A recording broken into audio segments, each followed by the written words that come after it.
Hello Internet, and welcome to my live reaction for Fairy Tail Chapter 509. When we last left off, Rahkeid was using his whole, finding out who was a virgin magic, which I totally missed on my first reading. I cannot believe I missed that. And Kagura come to save the day. Meanwhile, Crime Sorcier was dead, and Wendy and Urza were fighting Eileen. So, this chapter is Kagura versus Rahkeid, and I might have gotten some major spoilers about this chapter, but I'll keep that to myself for right now and pray that does not happen. So sorry about that. So let's go ahead and jump right in. 509, unnecessary fan service. Okay, now we got some fan art. More fan art. Here we go. Heaven judges not good and evil, but the strong and the weak. Chapter 509, Kagura versus Rahkeid. And then we see Crime Sorcier all beat up. You mean to tell me that we, Crime Sorcier, have been single-handedly annihilated? This man. And then just curve stomped by August. Holy shit. You were once a devout believer in his majesty, were you not? Then why were you so foolish as to choose a path which pit you against him? The light. I was finally able to obtain it. The brilliant light in my heart which illuminates the darkness.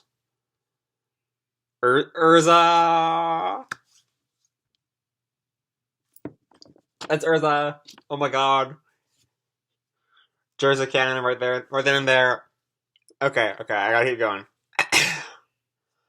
And that light is your justice, and darkness is evil. How utterly shallow. His Majesty reared a single son. He was a child born with a mighty power of light at his disposal.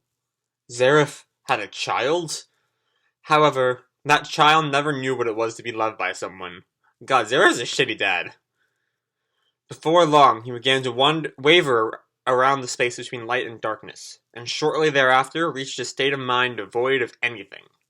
There is no good or evil in light, or in darkness. It does not exist.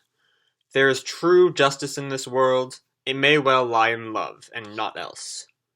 Stand. Rise to your feet. In order to protect Urza, I must. And that's what we're gonna get with that fight, it looks like. Now back to Kagura versus Rahkeid. Zareth's son, you say? My name is Rahkeid Dragneel, the son of Zareth Dragneel. They don't know. They don't know that, Natsu and Zareth are brothers. Dragneel, that's... Huh? Got the same last name as Natsu. Were you not aware? Natsu's my father's younger brother. I suppose that would make him my uncle.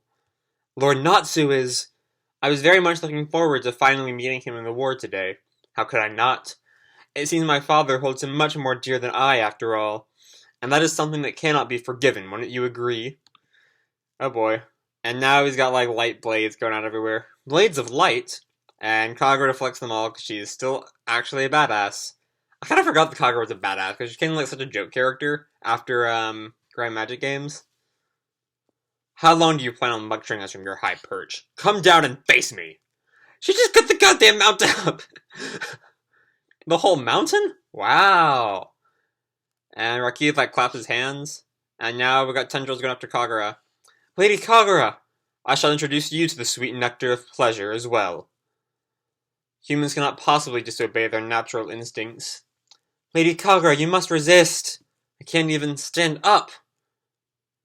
And she bit her tongue in order to, holy shit. And then she cuts off the tentacles. And she actually bit her own tongue by inflicting great pain upon herself. She was able to liberate herself from the pleasure. Oh boy. What a vulgar magic you wield. Such speed. Strange line here. Kagura probably lost her resentment for Jalal. Oh, okay. That's for another bit. Okay. The distance is Lady Kagura's ideal range for victory. Oh, their first fight, way back in the Grand Magic games. No, it seems my blade of resentment has not wavered a bit. Strange line here. Kagura presumably lost her resentment for Jalal, potentially leading archenemy to weaken the sands of the grudge. Wait. But she's saying that it hasn't wavered. Whatever. Judgment! It did nothing to... It looks like not do anything to Rahkeid. He stopped archenemy with his fingers? You stopped my sword with your bare hands? It would appear you lot have made a horrible miscalculation after managing to defeat several of the 12. And then, what's he doing?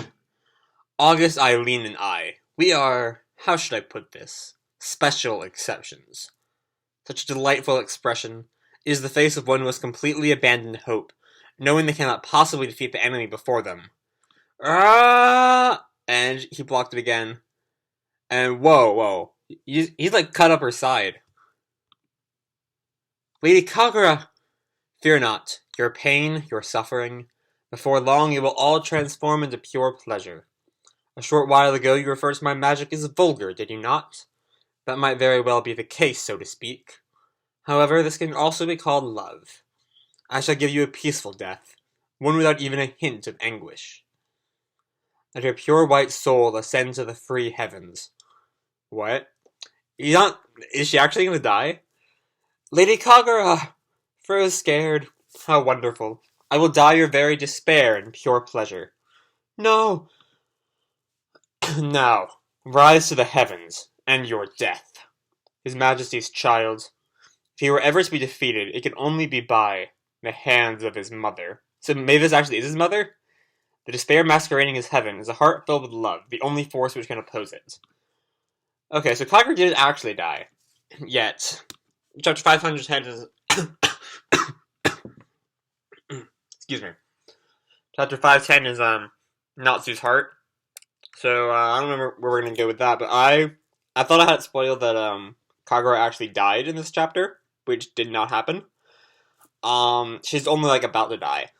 And there's still a way out at this point, I think. She might have actually died, but, like, we didn't actually see, like, her corpse lying there, so I'm gonna assume she's still alive until further notice. So once again, nothing new with Eileen. I thought by now, and it doesn't look like we're gonna get any more Eileen next week. Because, Mashima is nothing if not a troll. Oh, right, that Jerza moment. We need to talk about that Jerza moment. With, Jalal admitting, like, Urza's the light of his life. I just, like, fucking died inside. That was wonderful. It was beautiful. I don't really have anything to say about it except for that, but that's really all I got to have for this week's chapter. Yeah, I think that's it. Except Mavis actually is the mother, which I'm trying to figure out how this is gonna be not creepy. I'm not really seeing a not creepy angle to that character revelation. So, that's really all I got to say for this week. So, as always, guys, keep kicking ass, and I'll see you in the future. Bye.